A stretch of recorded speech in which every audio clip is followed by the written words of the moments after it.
Assalamu alaikum masu saurare. Barkanmu da sake kasancewa da ku a cikin wannan tasha tamu, a inda muke karanto muku wannan littafin mai suna Rayuwar Bintu, wanda Zinat ta rubuta, ni kuma naku a koda yaushe nake karanto muku.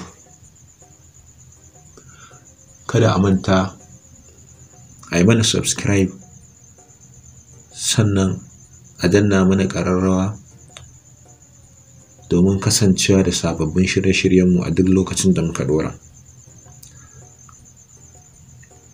Idan mai saurare bai manta ba, a baya mun tsaya inda police guda biyu da suka shigo gidan daidai lokacin ne ya hana samarin ci gaba da ayyukan da suke yi, suka tsaya kallon ikon Allah. Gaisawa suka yi da Hamza, ya yi musu godiya na zuwa on time da suka yi, sannan suka ƙarasa gaban samarin. Kai, me kuke yi a nan? A kufule suka ce, mai gidan ne ya turo mu kore su saboda ba sa biyan kuɗin haya. Wani harara ɗayan police ɗin ya yi, sannan ya ce, to mai sabon gidan ya ce a tsaye da su. Shi tsohon mai gidan ya riga ya sayar ma wannan. Ya yi maganar yana nuna Hamza da ke tsaye a gefe. Ya ce, in kuma ba ku yarda ba, ga takardun gidan ku duba. Ya miƙa musu, haka suka duba, kuma tabbas na gidan ne. Miƙa mai suka yi jiki sanyaye, sannan suka fice a gidan suna mitoci, wanda a bakin ƙofa kuma suka ci karo da mutanen unguwar a ƙofar gidan suna kallon gulma. Wasu daga cikinsu ne suka tambaye su me ya faru, nan suka kwashe duk abin da ya faru da yadda aka yi. Ai kuwa suka fara cece-kucen ba zai yiwu ba. Me yasa mai gidan zai yi musu haka bayan sun gama magana cewa za a kori su Binta a unguwar? Jin surutan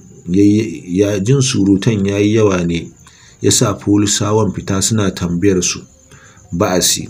Ɗaya daga cikinsu ne ya yi magana. Ya za a yi mu zauna da mutanen da ba su da aiki sai niyyar ɓata ma 'ya'yanmu tarbiyya? In su ubansu bai damu da su ba, mu mun damu da tarbiyyar namu 'ya'yan. Haka dai kowa ya dinga faɗin albarkacin bakin shi, har sai da suka yi shiru. Sannan policemen ɗin suka ce, ta ya za ku iya tabbatarwa? Kuna da ƙwaƙƙwarar shaida wanda zai tabbatar cewar mutanen nan suna da laifi? Gaba ɗayansu suka yi shiru. Ya ce, to ba ku da wata hujja da za ku rinƙa zargin su, saboda hakan yana iya sawa su yi ƙarar ku. Ba ku da tabbacin abu, kuna daga can nesa, ba zai yi ku yanke hukunci ba tare da kyakkyawan bincike ba. Shi kan shi yaron da kuke mazargin ya kawo ƙarar ku, shi yasa muka zo mu ba ku last warning. In kuka sake accusing family ɗin nan, to gaskiya ba za ku ji da daɗi ba. Sannan gida yanzu ya zama nasa halak malak, babu wanda ya isa ya kore su a ciki ko ya tsoratar da su. Daga nan polisawan suka koma ciki, suka ma Hamza sallama tare da bashi takardun gidan. Karɓa ya yi musu godiya, sannan suka tafi, wanda sai da suka tabbatar sun kori mutanen da ke ƙofar gidan, sannan suka yi wucewarsu. Can cikin gidan kuwa Bintu ta zama mutum-mutumi, don abin ya fi ƙarfin tunaninta. Da ganin wannan baƙuwar fuskar, duk da ma ganin Ibrahim ya sa ta gane Muallim yana da hannu a ciki, sai da policemen ɗin suka tafi, sannan Mamman ya yi introducing ɗin Bintu a wajen Hamza. Murmushi ya yi mata, sannan ya ce, ki haƙuri ba mu gaisa ba. Ina kwana? Jiki sanye ta ce, lafiya lau. Ya ce, abokina Muallim ne ya turo ni, duk da ma ya so zuwa da kanshi, amma baya son ya haddasa wata fitinar, shi yasa ya turo ni. Hawaye na bin kuncinta ta ce, mun gode sosai, Allah ya saka da alkhairi. Cike da tausayinta Hamza ya ce, amin ya rabbi. sannan ya miƙa mata takaddun gidan ya ce gashi nan ki sa hannu, daga yau gidan nan ya zama mallakinku. Babu musu ta karɓa, sai dai maimakon ta sa hannu a inda yake nuna mata, sai ta rungume takaddun a ƙirjinta ta ce zan yi magana da shi tukunna, don ita dai Allah yana gani ba za ta iya karɓar gidan nan ba, sai dai in ya bar su suna haya a ciki, sai yana cire kuɗin daga salari ɗinta. Hamza cewa ya to, kafin suka yi sallama bayan sun gaisa da Ibrahim. Suna ficewa a gidan, ƙannanta suka zo suka rungume ta cike da murna, shafa kawunansu ta shiga yi a hankali, tana jin wani irin sanyi na ratsa ta.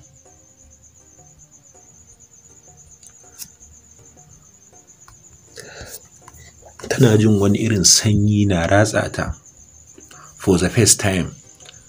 Daga yamman jiya zuwa yau sai da suka gama emotional scene ɗinsu, sannan suka shiga tattara kayan da aka yi musu watsi da shi. Acting as if nothing happened, suna ta basarwa kamar wani abu bai taɓa faruwa ba, duk da kuwa har duniya ta naɗe ba za su taɓa mantawa da wannan rana ba, da kuma cin mutuncin da aka yi musu. Gyara gidan tsaf Khadija ta yi, suka ci masar da Amir ya kawo musu, inda Bintu ta yi wanka ta shirya kan za ta je ganin mu'allim a ofis, don gani take yi kiran shi a waya ma yana nufin kamar bata gode ma abin da ya musu bane, duk da tana kokwanton ko ya fita ofis, amma dai ko ma meye ne za ta je ta duba da kanta. Sauran yaran duk a gida ta bar su ta yi ficewarta, don gwandaman mamma ya ce mata zai je gareji zuwa 12 rana. Tunda ta isa gaban ofis ɗin nasa take jin wani irin nauyi, da ƙyar ta iya ƙarfin halin ƙwanƙwasa ƙofar tare da yin sallama. Kamar kullum ya ce come in, tura ƙofar ta yi kamar wata sabuwar munafuka, sannan ta shige ciki. Yau yana sanye da jamfa ne, ba kamar kullum da take ganin shi da suit ba. Haka kawai ta ji kamar new site ɗin shi take gani yau ɗin, kuma jamfan ba ƙaramin kyau ya yi mai ba, a taƙaice ma ya fi mishi kyau.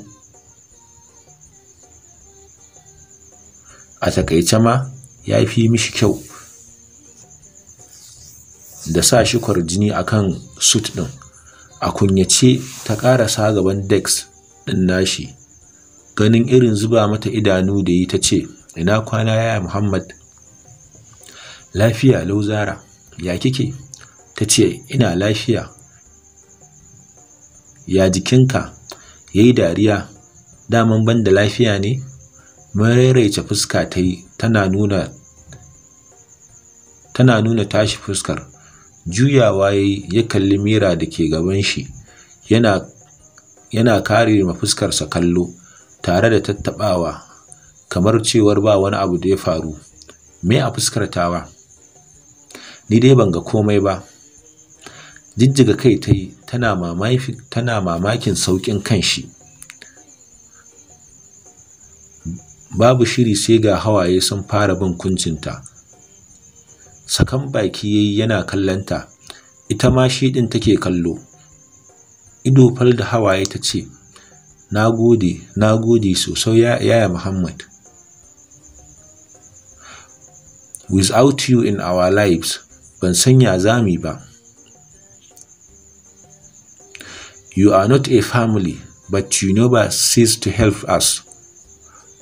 Mun gode kwarai, Allah Ubangiji ya saka maka da alkhairi.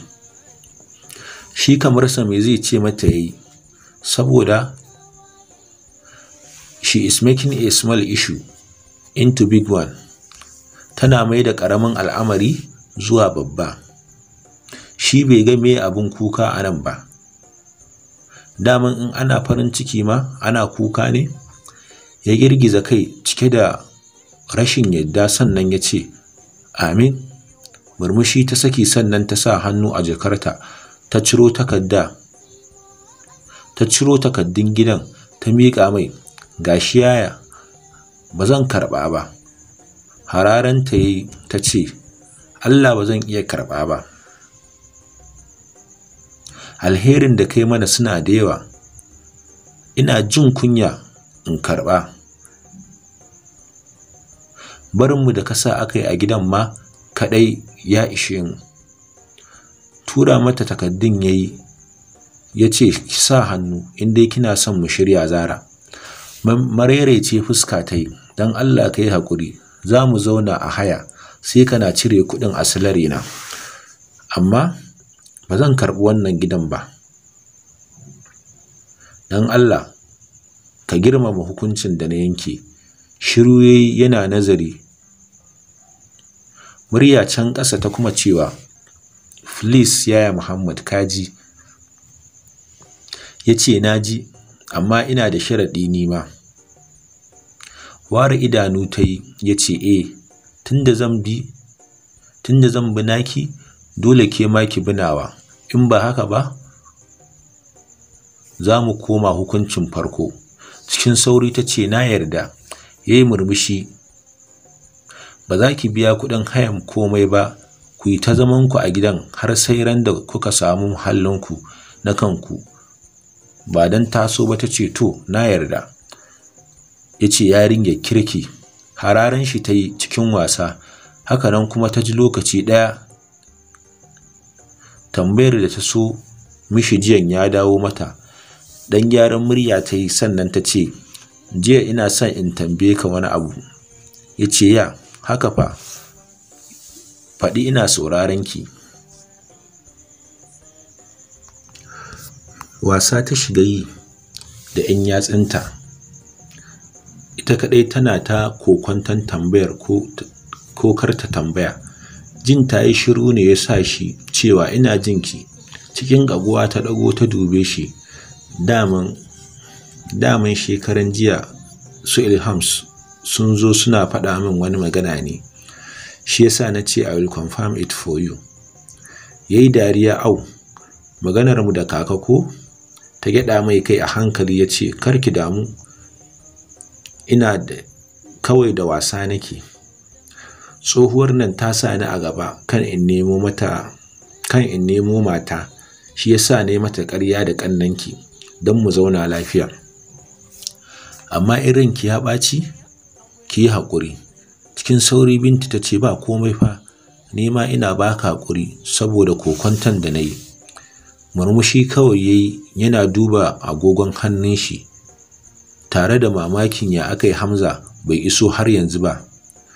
Dan daman shi yake jira sai su kama hanyar Maidugurin. Yana cikin farin ciki yau saboda zai ga Mu'azzam after a couple of weeks, bayan wasu satuttuka. Yana cikin tunanin ne ya tsinci muryarta tana cewa ka yi haƙuri. Da mamaki ya dube ta tare da ɓata rai. Yanzu kuma haƙurin na menene Zara? Kaman za ta yi kuka ta ce saboda abin da mahaifina ya maka jiya. Ban san dalilin da ya sa kike irin wannan abin ba. Kamar ba wani abu da ya faru bayan abubuwa da dama sun faru jiyan. Cikin sigar lallashi ya ce to ba ya wuce ba Zara? Wannan karan a kufula ta ce bai wuce ba ya Muhammad. In ranka ya ɓaci, vent your anger on me. If you have question to ask, ka tambaye ni. Amma shirin ba shi ne mafita ba. Saboda I will forever feel guilty. A hankali ya ce ki kwantar da hankalinki. Allah Zara, raina bai ɓaci ba, sai ma tunanin wani hali kike ciki. Saboda gani nake yi ni ne silan komai. Dan da ban je gidanku da niyyar ƙulla zumunci da ke ba, da hakan ba zai taɓa faruwa ba. Batun tambaya kuma ina da tambayoyi da yawa da nake son in tambaya, amma ba ni da wannan ƙwarin gwiwar Zara. Ya ƙarashe maganar murya raunane. Share ƙwallarta ta shiga yi. Ka daina zargin kanka, saboda zan baka tarihin rayuwata ta yadda za ka gane babu laifinka a ciki. Wannan shi ne ƙaddararmu ni da ƙannena. Ta ɗan numfasa sannan ta ce, Being blessed with an irresponsible father. Domin mun kasance Allah ya haɗa mu da uban da bai san haƙƙinmu ba. Masu saurare, a nan za mu dakata, sai Allah ya kai mu lokaci na gaba, za a ji mu ɗauke da ci gaban wannan littafi. Kada a manta, a yi mana subscribe, a yi mana liking, sannan a danna mana ƙararrawa domin samun shirye-shiryenmu cikin sauƙi. Ai saurare lafiya.